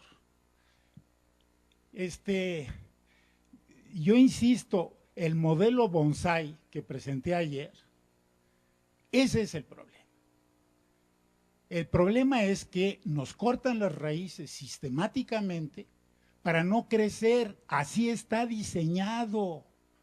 Y eso está diseñado desde Hacienda, toda la escuela de Chicago de Hacienda desde la época de la Madrid, sistemáticamente no ve a la ciencia ni a la tecnología, la ve para poderla enseñar, para decir, tenemos a Carlos Cuello, que es verdaderamente un garbanzo de a libra, y sí es cierto, pero pues es que te enseñan, pero nada más, para eso les sirves, para que te enseñen, digan, mira qué genio tenemos aquí. No, pues sí, están muy bien, está la ciencia y la tecnología en México, está toda, sí, pero pues hay muy poquitos Carlos Cuellos, hay muy poquitos, no podemos así. Entonces, voltemos al revés, veamos qué es lo que se necesita como modelo económico para poder hacer las cosas nosotros, que las ideas que tenemos brillantes, aquí se han presentado algunas verdaderamente extraordinarias, las experiencias de todos ustedes han sido extraordinarias. ¿Por qué no fructifican? Porque no hay el cultivo, nos están cortando las raíces y nosotros mismos nos cortamos las hojitas con los SNIs y todas esas cosas y nos inventamos todo tipo de pretextos de que ¿por qué? Porque así es, pues tenemos que ser, etcétera, etcétera. Saquemos la cabeza y veámoslo desde arriba. Seamos realmente científicos del siglo XXI, de un país que quiere ser un país grande, que quiere satisfacer las necesidades básicas de su población y no estar nada más tratando de sacar un negocio, un startup, a ver si me hago millonario yo en Estados Unidos. No, nosotros tenemos suficientes problemas en México, muy complejos, que requieren ciencia básica y ciencia aplicada. Voltemos hacia allá. Y estoy de acuerdo con lo que dices, Carlos. En el momento en que nos tomen la palabra, pues vamos a tener que entrarle. Pero por supuesto. Muchas gracias, Cristian. Vamos, Boris. Bueno, ya me habías anticipado, Luis, que iba a tener que tener una anticipación forzosa. Okay. A ver, vamos a ver. Dos. Ya es momento de que dejemos de lamentarnos, lamentarnos, de que la situación en la que estamos aquí ahorita es porque no ha habido un centro de computación en la UNAM. Y yo ayer dije eso, no sé si lo mencioné, pero indudablemente que en su momento fue una debilidad, ¿sí? Pero las debilidades, Luis, se transforman en oportunidades, ¿sí? Y la UNAM tomó esas oportunidades y las transformó en fortalezas. Y si no fuera por eso, no teníamos gente tan brillante como tú, como Pilar, como Jesús, que se acaba de sacar el segundo premio en robótica en el Robocop, ¿no? Ernesto Urbiesca, que es SNI 3, Sergio Rasbaum, que es SNI 3, y si te fijas, están distribuidos, institutos, facultades. Si no hubiera sido que la UNAM hubiera tomado hubiera transformado esa debilidad en una oportunidad, no tendríamos la variedad de cómputo que yo insisto, es una de las virtudes que tenemos en la UNAM, y es una de las virtudes, por ejemplo, del posgrado en computación. ¿Sí? Entonces yo creo que ya es suficiente decir, es una lástima que hace 50 años, 40 años, no se creó un centro, no se quedó de brazos cruzados la UNAM, y somos importantes en computación. ¿Sí? Es punto. Punto 2. Lo de las aplicaciones, a ver, no entiendo. No sé si también te haces alusión a lo que yo dije. La computación desde que nació, y realmente desde que llegó a México, siempre fue multidisciplinaria. ¿Para qué trajo Nabor Carrillo la computadora? Porque necesitaba hacer cálculos matemáticos para ingeniería sísmica. ¿Sí? Fue una herramienta y después, gracias a que lo que tú estás diciendo, tienes toda la razón, la gente se puso a pensar en la computación como una ciencia y se ha desarrollado todo lo que es la teoría de la computación. Gracias a eso la computación es grande, ¿sí? Sin embargo, su carácter multidisciplinario siempre está ahí, porque si te fijas ahora, la computación es importante. ¿Por qué? Porque ha tenido grandes avances en otras áreas, ¿sí? O sea, no estamos asombrados de lo que hace la computación por lo que sabemos científicamente. Estamos asombrados de lo que hace la computación por lo que ha hecho. Y lo dije ayer, se ha convertido en una transdisciplina, al grado de que hay áreas como la bioinformática que sin computación no existiría. Y lo más trascendente de la computación es eso, cómo gracias a la computación hemos avanzado en otras áreas de la humanidad. Por supuesto que para hacer eso hay que seguir estudiando computación científicamente, pero el reto está ahorita, y es lo que todo el mundo está haciendo, transformar eso en un impacto importante para resolver problemas importantes de la humanidad. ¿Sí? Y eso es lo que dice inteligencia artificial. ¿Por qué inteligencia artificial? Que tú lo ves así como una sonda. Sí, es cierto, es una sonda, pero hay que subirnos a la onda y hay que avanzar. ¿Sí? ¿Por qué es tan importante? Porque ahorita tiene tanto impacto que prácticamente puedes hacer cosas muy trascendentes en cualquier aspecto de la vida humana, y por eso tiene un impacto impresionante, como tú lo mencionaste.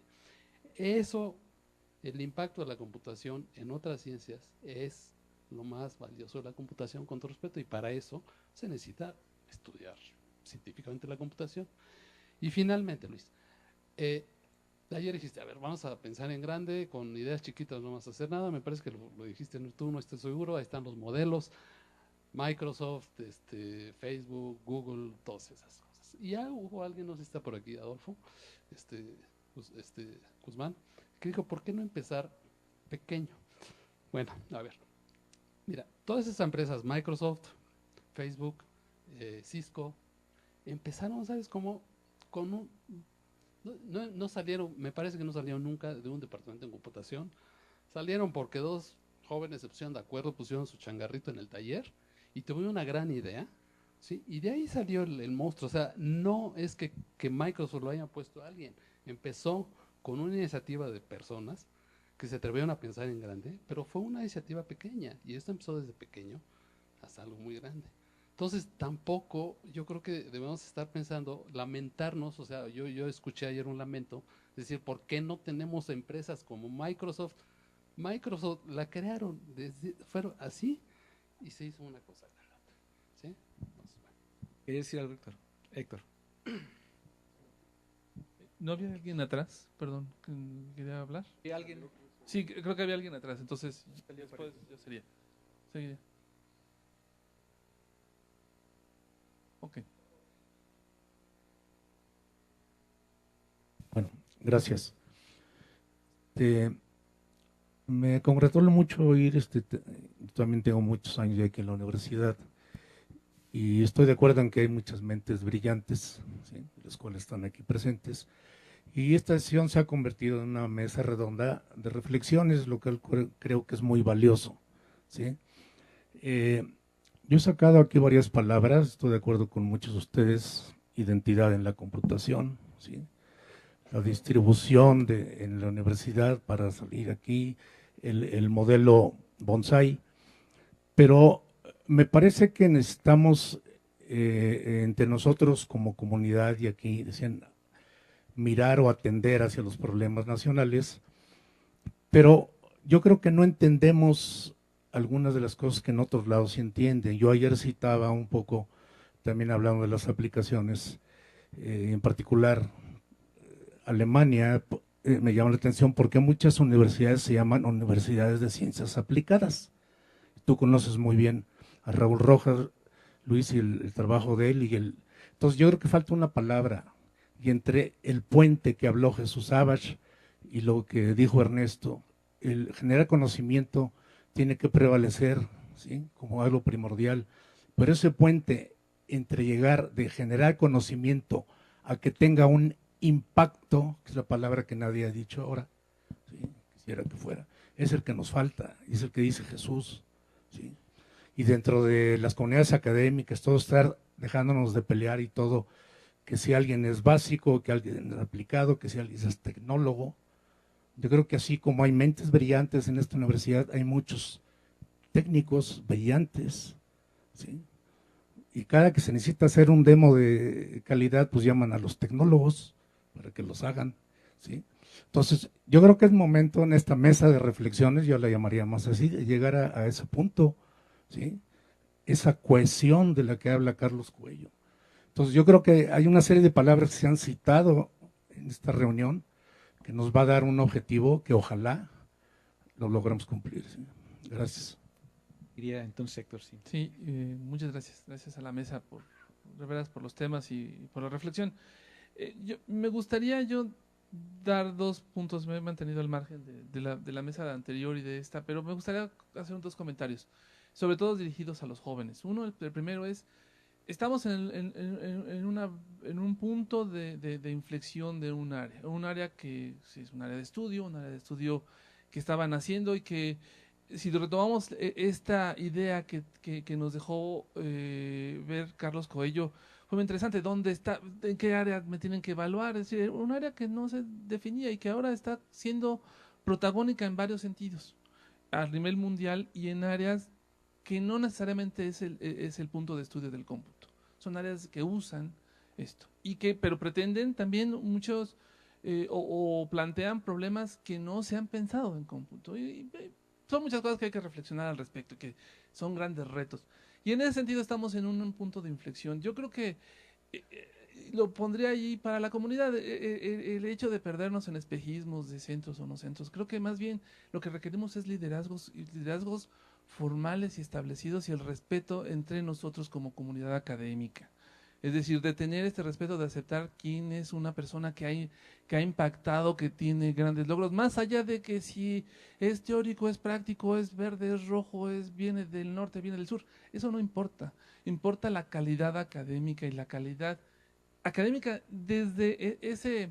Alguna vez reflexionaba con Jorge Ortega, un muy buen amigo mío que está aquí presente, lo reflexionaba cómo veíamos esta idea del continuo que se mencionó que se puede hacer en los países desarrollados, como ese gran césped, donde un césped de fútbol todo es verde, verde, verde, verde, y México pareciera como un campo de fútbol llanero donde hay zacate en algunos lugares y la mayor parte es árido, ¿no? Bueno, a ver, en ese sentido reconozcamos quiénes estamos formando y quiénes somos, y eso no se requieren centros o se requieren cuestiones administrativas, se requiere el reconocimiento y el respeto académico. Y puede ser alguien que vaya a la industria, que tenga colaboraciones muy fuertes, puede ser alguien muy teórico, pero lo importante es ese respeto académico. Eso creo que es la gran enseñanza que nos han dejado grupos académicos interdisciplinarios que han precedido en otras áreas, como la química, como la física.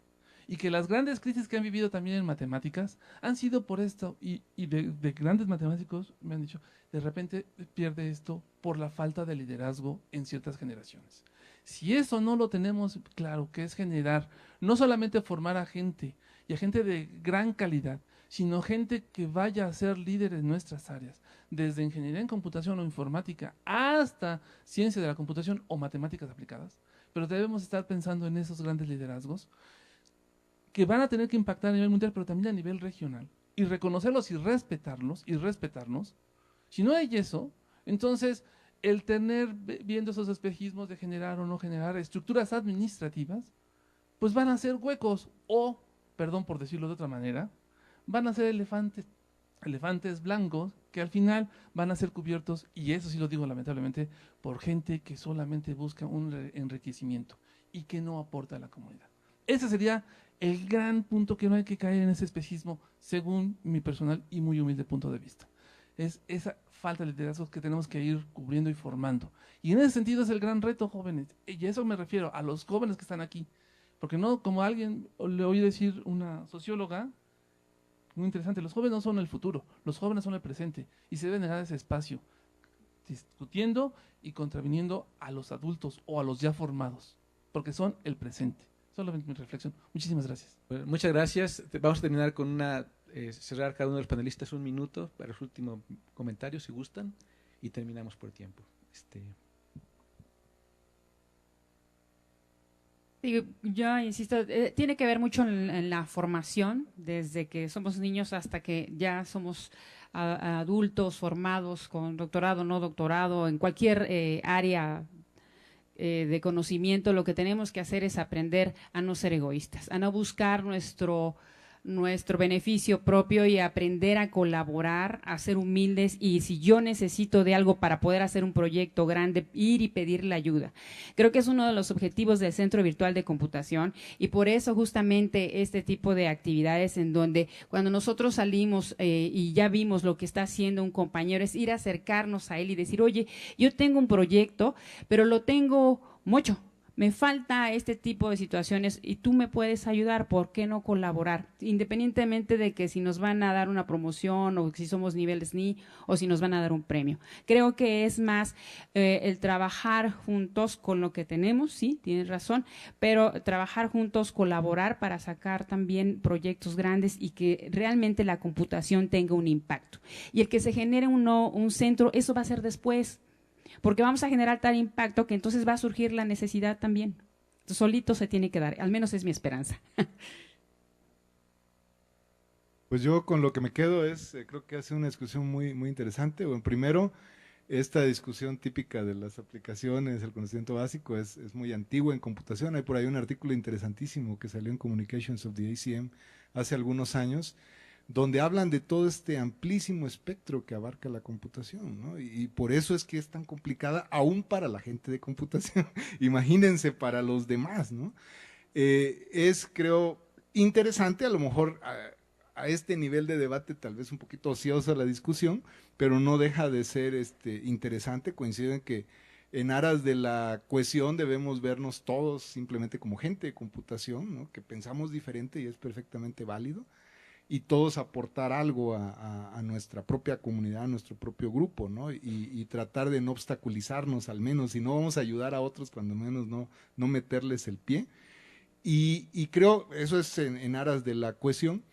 Coincido en lo del liderazgo, por supuesto es fundamental, el hacer escuela, no el científico solitario que está en su torre de marfil publicando muchos artículos para hacer nivel 3, pero que no forma estudiantes, que no quiere dar clases. Eso yo lo he visto en otras áreas, en Simvestab tenemos ese problema en algunas disciplinas muy maduras, y hay muchas quejas de parte de CONACYT de eso, ¿no? De que esta gente no está creando escuela, y creo que es muy importante como científicos, buenos, malos, regulares, como seamos, crear escuela. Hay gente que son grandes educadores, hay grandes tecnólogos, hay grandes científicos, y eso lo tenemos que aprovechar.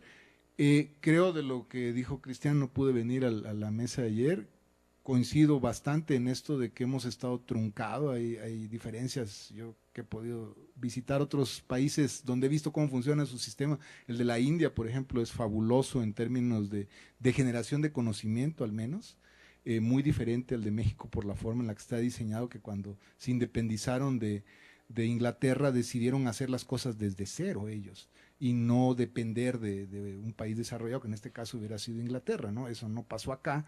Y pues sí, pero yo creo que todavía estamos a tiempo de poder hacer algo. Espero que cuando yo me muera pueda haber algo en esa dirección, y estar preparados para cuando el cambio ocurra, responder nosotros también como comunidad, ya no solo como individuos, ¿no? Más allá, estas discusiones yo no las veo inútiles, discutir si debe haber un centro o no.